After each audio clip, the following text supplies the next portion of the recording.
Okay, this time we have a very special guest. We have Fulton County's own Teacher of the Year. I'm not saying Bear Creek only. I'm saying Fulton County Teacher of the Year. I'll go ahead and let you introduce yourself. I am Jameda Owens.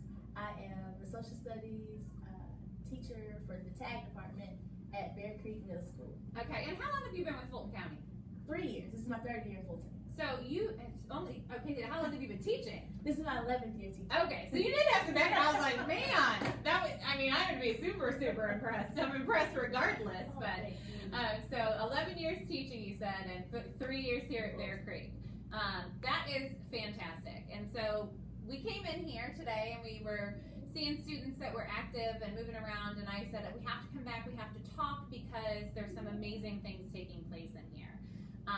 Obviously we're very into personalized learning, and I really want you to tell us about the social studies projects that your students have worked on this year. Well, each year we have social studies fair, the annual social studies fair, and since I've been here, we've kind of, just kind of taken it kind of blossomed even more, and so we started to feel and experience success. And as the kids started to taste it, the community started to taste it, it was like, what can we just do to enhance it every year? And so the first year we did very well, locally, and then we went to the district fair, did well there, took one project to region, and he got 2nd place. So then we had students who, they do all of the peer feedback. Mm-hmm. So after the judges have gone through, I'm the last one to get the project. So after the judges have gone through, then I take the students in and they become professionals once they walk into the fair door. They walk in, regardless of what place they got, they have no clue what scores they got, they become the professional judges. Throughout the process, they're providing peer feedback, and they take it so seriously.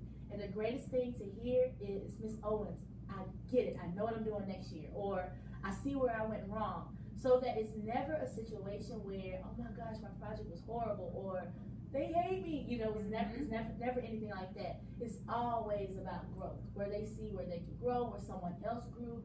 That's another great part as well, is that they're so willing to give credit. Like, just for this project alone, from Julia C. Julia was my first time with her was last year, and she got, I believe, 3rd at the school fair. Okay. When we got to district, she got 2nd or 3rd, and she was visibly kind of shaking a little, but then she kind of sprouted, and she was like, that's okay, I'll be back, and boy did she come back. She got a perfect score here.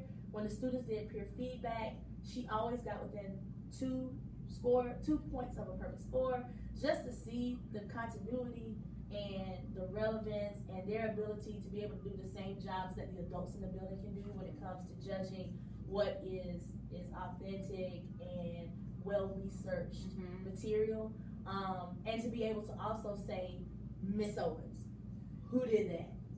What? Wow! I just love that they're so humble that way, and I would hope that that's what we're kind of creating in this environment, is one that's more personable, and they have a lot of autonomy, and they also have humility in their being able to see what their maybe shortcomings are on some things, but definitely their strengths on others, but also those of their peers, and be able to communicate it in a way that is humane. Okay, you said so many things that I love in that whole thing, and so I'm going to break it down. Number one, I love that this is so much bigger than the classroom. Really, all of the skills and the things that you're working on, they meet the academic standards, but this is about, growth as a person. There's a lot that they're learning from this experience.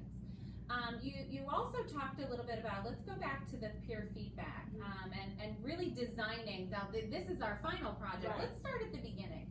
When they're getting started, you said that they give each other peer feedback. Talk about how they come up with these questions that their projects evolve into. The very beginning is the most they ever hear from me, as far as like just talking, because I have to set the foundation of, this is what this is, these are examples, this is how this works, and I just throw out the most random things. So have you ever gone into Walmart with your parents and you only went in there for like dog food and Cocoa Krispies and some tissue, but you came out with $200 worth of items? I have done that. That's right. I was like, that's a social studies fair project. Like, I I always tell them you should never be bored in a social studies project because it's almost legally anything you want to make it as long as it's appropriate and won't get us like in jail or and so and that's where I think they're hooked, whether I try to or not, they're hooked. And so it becomes so much about them. And the next part I tell them is make sure that whatever it is that you're choosing, so we can look at it and say it matters to society because. So once we get through all of that good stuff and they know what discipline they're coming from, all the technical logistical stuff, that's when they just start throwing things out there. So I used the Emoto platform this year way more for this. And instead of us having physical workshops, we did virtual workshops. Okay. Where they could post their project. I mean, even one day, we were just doing possible topics, and they were like commenting on each other. I said, let's have 15 minutes of dibs. And so they were like, what's that, Ms. Owens? I was like, throw your project out there and call dibs so nobody can touch it for 15 minutes. And so it was so effective because what it did, it made them zero in on ownership. Like, this one is mine, do not touch it until I'm ready to relinquish it. And so that made it more like they really owned it. Like, you know, the Beauty and the Beast project. With the, you know, and you know, I was like, you know, you see Disney, you think Mickey Mouse. Disney is like a it's beyond corporation. There's so much inside of Disney that you can pull out from economics, ESPN, the business side, the social side, the morality side, all of those things. And so that's where they go. Like they will take anything in society. They'll take current events, and like this project, you know, it forced us to look at the past and the present in the same space. You know, so they're able to do that and then provide that feedback online to where, you know, and I gave guidelines of this is what's not acceptable to say to your peers. Like nobody's ideas are horrible. Just help guide them. Like be more specific, or you're too broad, or you're too specific. Constructive feedback. And it flows so well. And I would also set up appointments. So I was saying, always do peer feedback. If you want an appointment, so it's almost like a schedule appointment. So I would make this like metaphorical office room. They would come and have an appointment, and it would feel so accomplished to like get in there and get it done in 3 minutes or less. Like, you know, and they would go back, and then the feedback starts again. And so it cut down on a lot of the paper trail. And I can't find my note card. Do you have my note card? You know, everything's right there. The documentation's already there. So when we got to Christmas break, I knew that was going to be 1 week of, yes, we're out. And 1 week of, oh gosh, our project. And I was like, I'm here for you, except for Christmas Eve and Christmas. And they would contact me and we would talk about it. And their peers were still online and would say, maybe you should think about this. Or did you see this article? Or did you see like on Twitter? And they will offer them that feedback while we were not in the traditional. How amazing that they were supporting each other through that. Through the whole thing. Yeah, and because they had the different projects, there wasn't that conflict, you know, where they're like, well, I'm not going to share this. Right. You know, One of the best parts of it was to hear them say, you know, I asked them the strengths and the weaknesses after they judged the projects and provided the feedback on official rubrics, like from the Georgia Council for Social Studies. And one of the things that, because I'm a sap, so I kind of choked up. And one of the things that I love to hear, they were like, Ms. Owens, that project I could relate to. There was a project about sleep paralysis. And a student had been experiencing something similar and had no clue what was going on, but she didn't want to say too much about it because it sounds weird to say that this is happening. And she was like, I didn't know what was going on was a condition. I just thought, what's wrong with me? But to go and sit in front of a project on foreclosure and to understand that it's not a stigma attached to this, that this happened to your family, but it doesn't make anyone in your family bad. Like these things happen, and this is why, and some of it has nothing to do with your household. It's trickling down from other areas. Like that matters. Yeah, I mean everything, all of these projects that you've mentioned and talked about, I mean they're all so real. They're so authentic.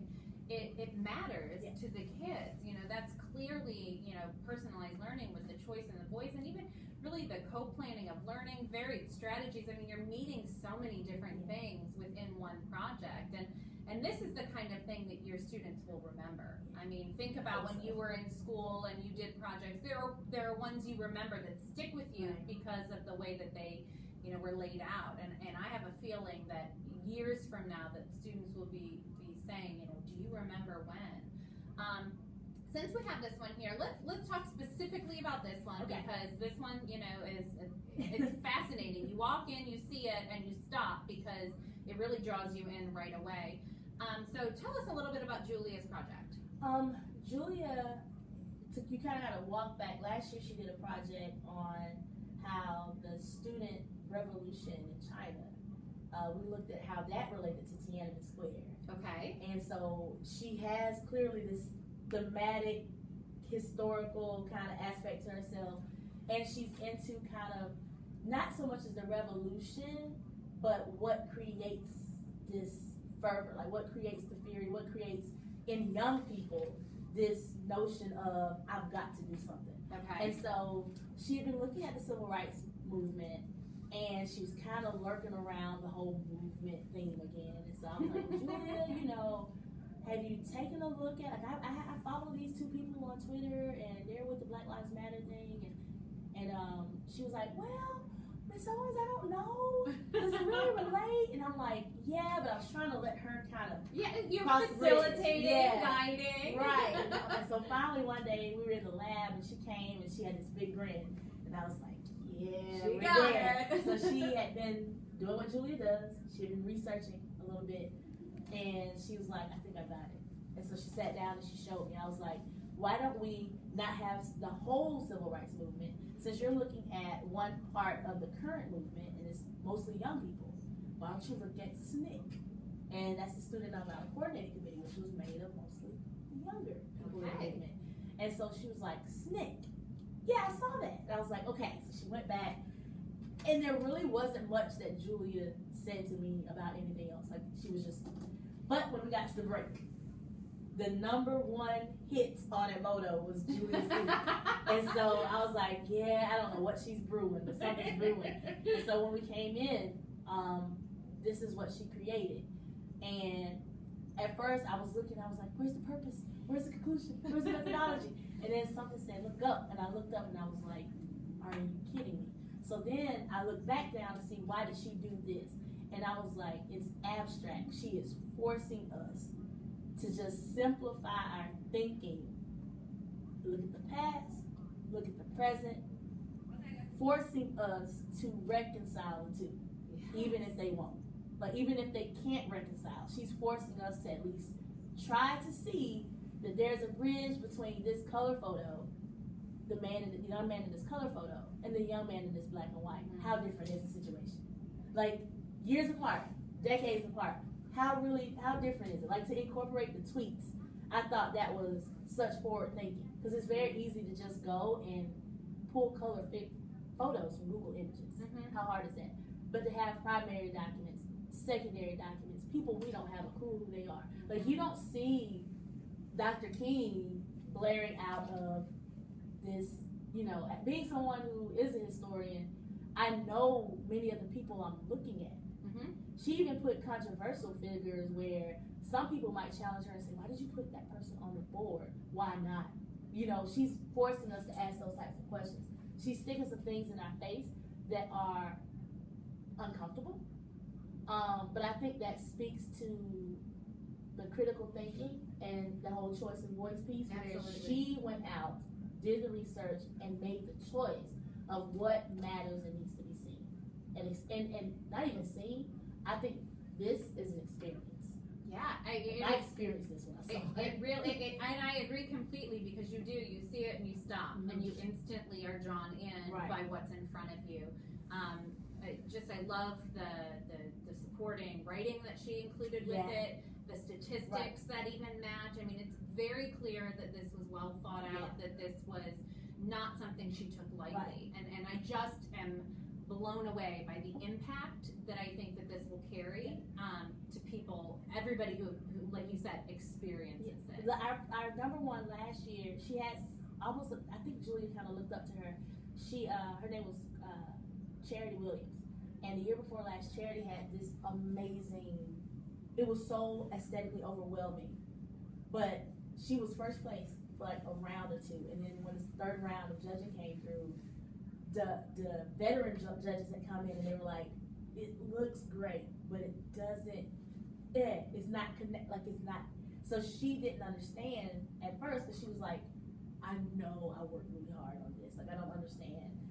And then she kind of did what Julia watched her do, and so she was just kind of like, you know what, watch me make this better next year.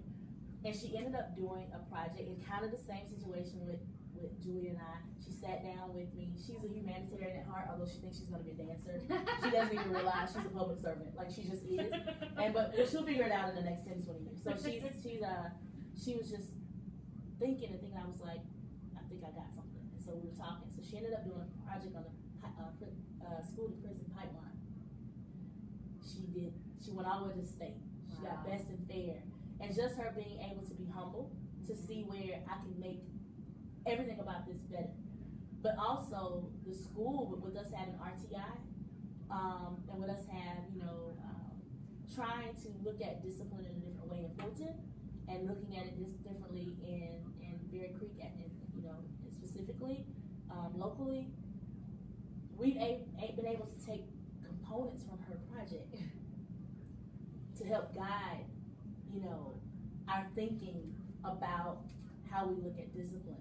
What a difference things like that can make. I mean, and that is just as real world as it comes. I mean, and understanding that the things that are happening here on a day-to-day at Bear Creek and the impact that can have on them down the line. It's just incredible. I am just blown away. I'm so thrilled that I've had an opportunity to come in here today and to meet you and speak with you. I can't wait to find out kind of where this goes. I'm going to need to follow up, but thank you so much for your time today. Continue to stay with us as we see some other aspects of things going on here at Bear Creek.